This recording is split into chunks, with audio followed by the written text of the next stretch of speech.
despite having studied finance and economics at the world's best universities, the following question remains unanswered. Why is it that 5,000 units of our currency is worth 1 unit of your currency, where we are the ones with the actual gold reserves? It's quite evident that the aid is in fact not coming from the West to Africa, but from Africa to the Western world. The Western world depends on Africa in every possible way, since alternative resources are scarce out here.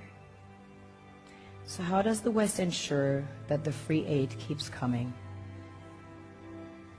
By systematically destabilizing the wealthiest African nations and their systems, and all that backed by huge PR campaigns, leaving the entire world under the impression that Africa is poor and dying and merely surviving on the mercy of the West.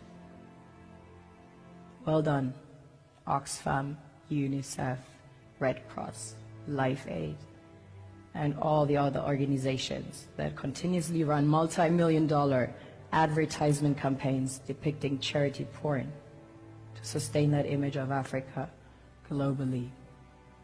Ad campaigns paid for by innocent people under the impression to help with their donations.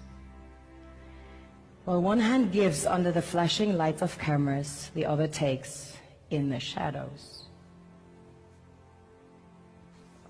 We all know the dollar is worthless, while the euro is merely charged with German intellect and technology, and maybe some Italian pasta. How can one expect donations from nations that have so little? It's super sweet of you to come with your colored paper in exchange for our gold and diamonds.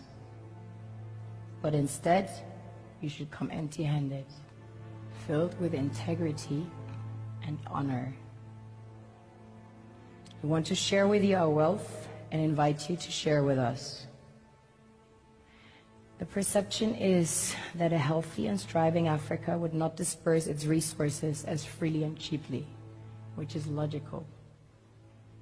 Of course, it would instead sell its resources at world market prices, which in turn would destabilize and weaken Western economies, established on the post-colonial free meal system. Last year, the IMF reports that 6 out of 10 of the world's fastest growing economies are in Africa, measured by their GDP growth. The French Treasury, for example, is receiving about $500 billion year in, year out. Foreign exchange reserves from African countries based on colonial debt they forced them to pay. This is what happens.